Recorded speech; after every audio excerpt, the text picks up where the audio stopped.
You know, I have gotten to the point of Nedu that there's no hope. The point I've gotten to, that there's no hope. That this idea of always giving ourselves confidence or hope, that we're just in a fool's paradise, we're just encouraging ourselves, we're trying to be positive.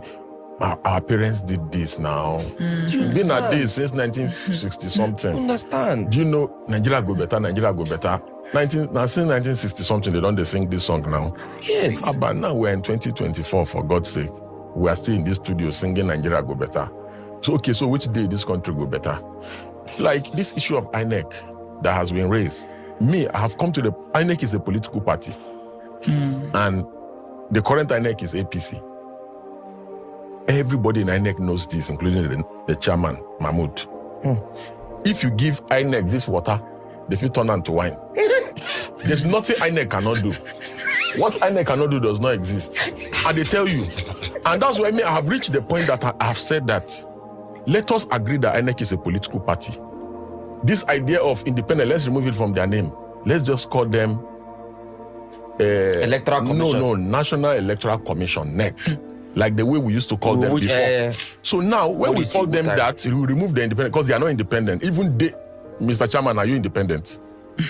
They know now, say they know they're independent. They know. So not be saying an allegation. This one a statement of fact. Make we know they disguise this. I took Professor Rufus to court. We are still in court. She's an APC card carrying member from Bayelsa. She's a national commissioner in INEC. I can tell you that almost all the national commissioner, almost all, I'm not saying all, are card carrying members of APC. Even the one in Edo State. What are you talking about? That one is Wike's cousin, the person that just conducted that election in Edo. Is Wike. Do you imagine somebody that is Wike's cousin will conduct a credible election? Wike's cousin is the one that conducted that election in Edo, where they changed results on IREV. So let us agree that INEC is partisan.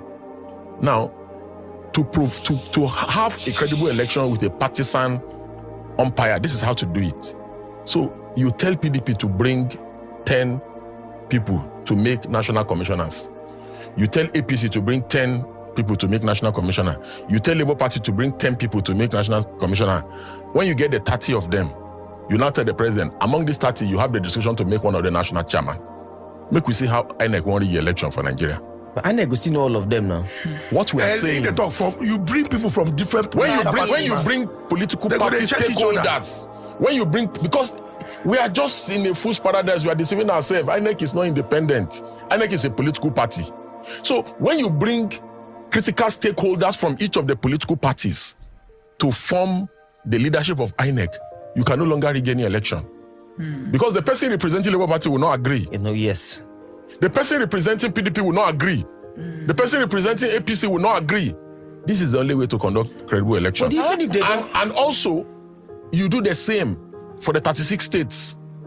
So, the leadership of the National Electoral Commission, NEC, we comprise of, because, see, as long as politicians are the ones nominating these people, and this problem we're having in INEC is also the judiciary problem that you were just talking about now, where politicians, look at EFCC now, they won't catch Yabelo.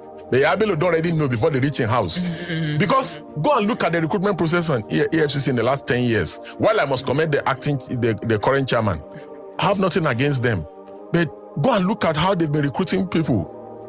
It is politicians, now senator, honorable member, now then they bring list. slot of people where they appoint to. How do you you want to fight corruption, but you are appointing politically exposed persons to head EFCC, politically exposed persons to be judges. Do you know why they said in court you cannot record court proceeding? Because they don't want you to show the face of the judge.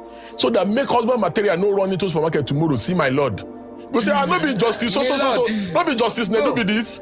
My lord, I have one matter before you. My lord, please help me. He is my husband, no, don't jail my... So that is why, see, judges are supposed to be sacred beings.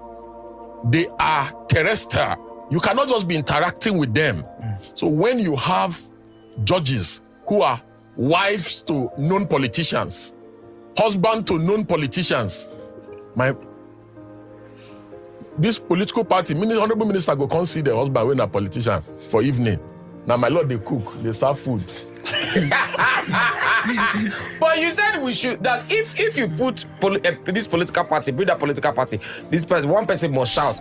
But during the election, I remember Dino Melaye shouting, "No, we are not going to." What did if I get it right, they say he's not a stakeholder. It's like see. Let me paint a more vivid picture so that we can solve some of our political problems, because this platform is so credible that it's not just for highlighting inadequacies of government. Yes. Is to profile solutions. Because some of them say, "Oh, all we do is criticize." Now we are offering solutions to the country's plethora of problems. Yes.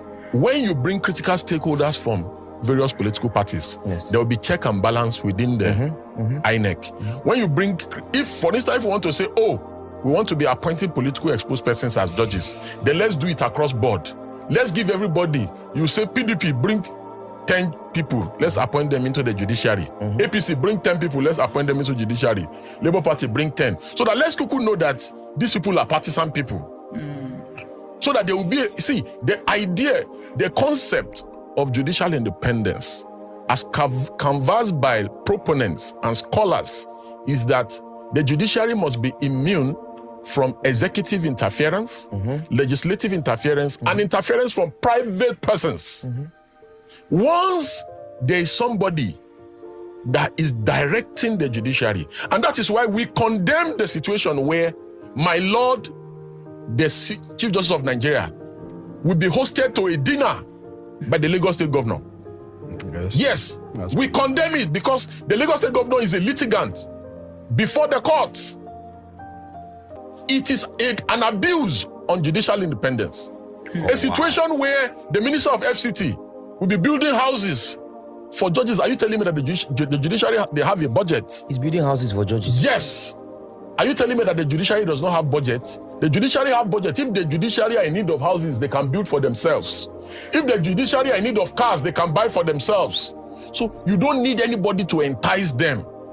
And you now go and take land from somebody to build houses for judges. The law is very clear. The law says you can only take land from somebody overriding public interest. How does building houses for judges become overriding public interest? If you want to build a road for the people, you can go and take somebody's land. If you want to build a train, if you want to build a hospital, a school, you can't go and take people's land to build home for judges. So our society must be built on values. Values that we can teach our children. Values that we can teach people in law school. Values we can teach students in the universities, in the law faculties, and that they will say, yes, indeed, truly, this is a nation. This is a nation of ideals. This is a nation of laws. This is a nation that respects rule of law. This is a nation that respects the letters and the fine prints of our laws. The laws are there. The laws are there that judicial officers must not mingle with politicians, must not mingle with private persons, must not receive gifts from politicians or private. The laws are there. Building a house, a politician building a house for judges is gift. Gift, yes. But I want this to ask, this dinner, is not be angry, my love. This dinner that the governor is hosting the CJN, and I know there's a case in court recently with the governor. Could it be that maybe they have a personal relationship aside? I'm just saying.